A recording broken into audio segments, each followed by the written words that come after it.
Halo pioner sejati, di video edukasi kali ini kita akan membahas topik tentang berapa kira-kira koin Pi yang masih tersisa untuk ditambang para pionir global. Kita mulai dengan kutipan dari New White Paper Chapter atau bab buku putih baru yang dirilis 14 Pi Network bulan Desember 2021 seperti yang Anda bisa lihat pada gambar berikut.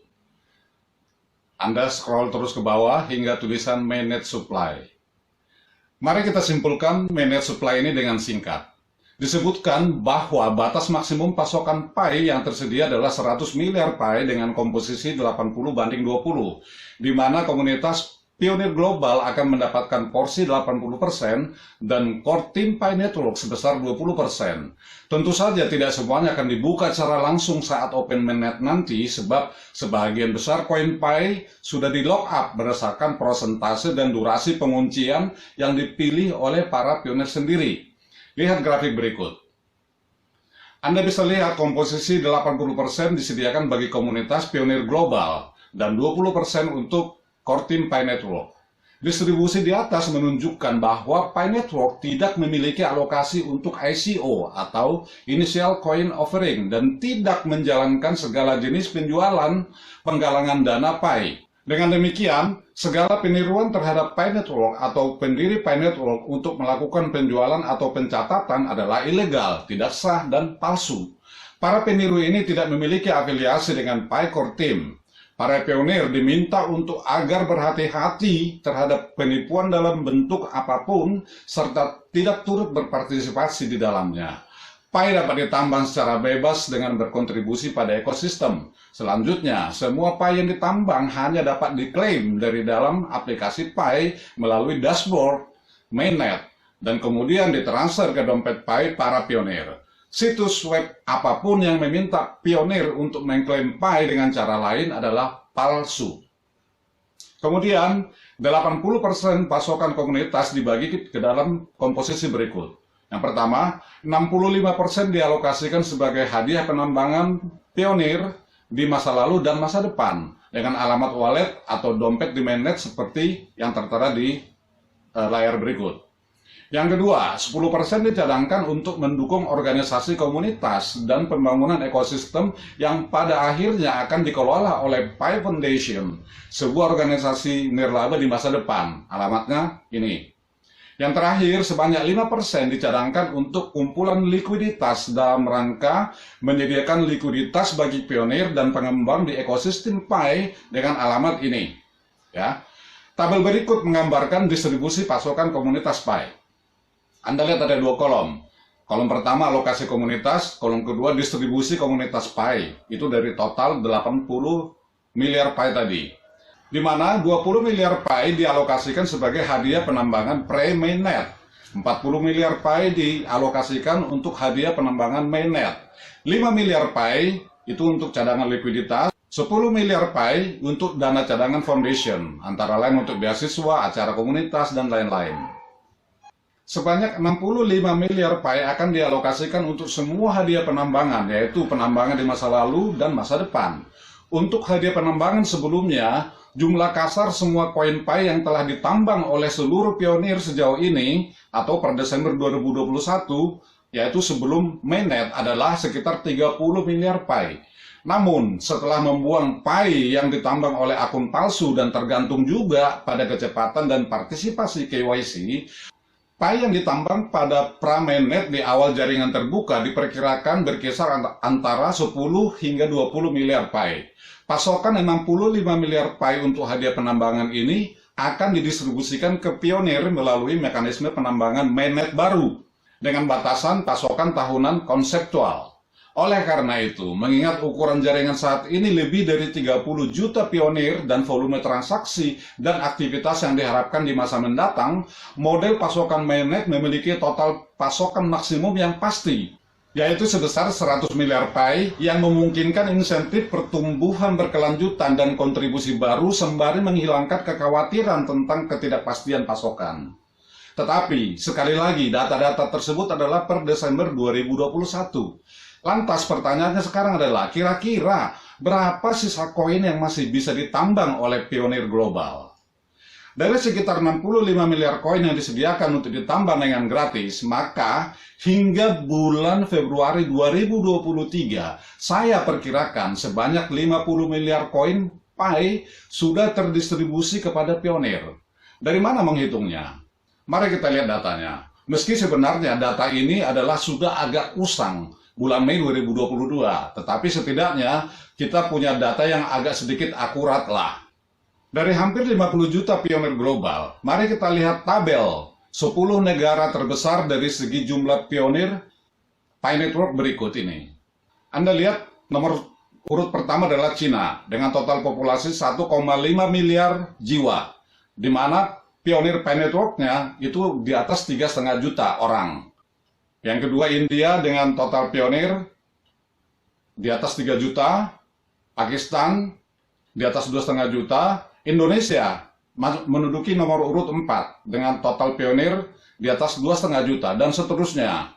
Sehingga total komunitas pionir di 10 negara tertinggi itu adalah 19,6 juta. Nah, sekitar 10 juta pionir lainnya tersebar pada lebih dari 200 negara lain. Kembali ke pertanyaan tadi, berapa sisa koin Pi yang masih bisa ditambang oleh pionir global? Sebagian pionir sudah menambang sejak tahun 2018 saat diluncurkan pertama kali bagi pengguna iOS. Kemudian barulah pada awal 2019 diluncurkan bagi pengguna Android, sekaligus menandai diresmikannya Pi Network kepada dunia. Meskipun di awal diluncurkannya masih sulit meyakinkan calon referral, bahkan hingga sekarang pun masih sulit. Tetapi, apakah kita sepakat jika jumlah pionir global sekarang ini sudah mencapai 50 juta orang?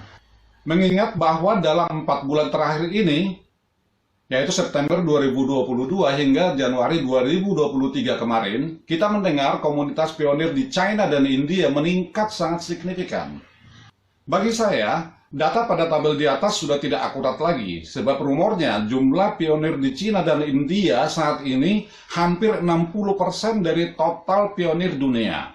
Jadi tidak heran jika China memiliki semacam tanda kutip otoritas dalam menentukan nilai konsensus global. Kita anggap sajalah komunitas pionir di kedua negara itu meningkat 200%, dan komunitas pionir di 8 negara lainnya meningkat 20% saja, sehingga tabelnya kita ubah menjadi seperti yang berikut ini. Anda lihat sendiri, total komunitas pionir di 10 negara tertinggi, ini versi saya ya, itu sebanyak 35,22 juta orang. Sekitar 14,78 juta pionir tersebar pada lebih dari 200 negara lainnya. Mari kita asumsikan, dari 50 juta pionir itu, anggaplah 50% merupakan pionir baru. Berarti masih ada sekitar 50% atau 25 juta merupakan pionir lama. Jangan lupa ya, pertama kali Pi Network diluncurkan tahun 2018 masih dalam format iOS. Dan baru pada tahun 2019 di-launching dalam format Android. Di mana kita tahu bahwa jumlah pengguna Android global itu berkali-kali lipat jumlahnya dibanding pengguna iOS. Nah, sekarang mari kita berhitung. Biar mudah, kita menghitungnya hanya dari pionir lama saja, tanpa meniadakan keberadaan para pionir baru ya. Pertama, apakah Anda setuju jika kita asumsikan rata-rata seorang pionir lama sudah menambang 3.000 koin Pi? Jika Anda setuju, maka jumlah koin Pi sudah habis dong, sebab 25 juta kali 3.000 itu sama dengan 75 miliar. Sedangkan suplai koin yang tersedia bagi komunitas pionir Pi hanya 65 miliar saja. Kita coret alternatif ini. Kedua, jika kita asumsikan rata-rata seorang pionir lama telah menambang 2.000 koin Pi, maka jumlah koin Pi yang sudah ditambang pionir global itu adalah 25 juta dikali 2.000, sama dengan 50 miliar Pi. Ketiga, jika 1.000 koin, berarti 25 miliar koin sudah ditambang. Rasanya tidak mungkin, sebab menurut white paper, jumlah kasar semua koin Pi yang ditambang oleh semua pionir sejauh ini, yaitu per Desember 2021 atau sebelum mainnet, sudah mencapai sekitar 30 miliar Pi. Selain itu, mengingat pionir yang menambang sejak tahun 2019 dengan referral ribuan orang, malah sudah ada yang memiliki lebih dari 660.000 koin Pi. Anda tidak percaya? Search saja di YouTube dengan keyword pionir Pi Network terkaya. Nanti akan segera muncul tabel 10 orang pionir dengan jumlah Pi terbanyak. Di Indonesia saja, pionir yang memiliki koin yang jumlahnya di atas 10.000 pi dapat dipastikan sudah puluhan orang. Saya sendiri bergabung sebagai pionir baru sejak tanggal 8 Agustus 2021 dan masih sempat menikmati betapa mudahnya menambang pi karena belum dibatasi seperti sekarang ini. Masih agak diobral gitulah. Bahkan masih bisa mendapatkan sekitar 24 pi per 24 jam atau 1 pi per jam dengan referral aktif sekitar 10 orang. Sekarang, dengan base mining rate yang tinggal 0,0124 pi per jam, dan jika Anda tidak memiliki referral dan security cycle, maka Anda akan membutuhkan waktu 3 hari, 8 jam, 38 menit, dan 40 detik hanya untuk mendapatkan 1 koin pi. Kedepan nanti, mining rate ini akan semakin menurun pada tanggal 1 setiap bulannya hingga mendekati angka 0. Nanti akan seperti Bitcoin sekarang inilah, di mana untuk mendapatkan 1 Bitcoin saja mungkin dibutuhkan waktu sekurang-kurangnya 10 tahun hanya untuk mendapatkan 1 Bitcoin saja. Asal sabar aja. Inilah yang dimaksudkan Dr. Nicholas Kokalis tentang kelangkaan koin pi di masa mendatang. Bayangkan jika mining rate tinggal 0,0000000001 per jam. Saya pribadi lebih condong ke pilihan kedua. Kenapa? Ini alasan saya.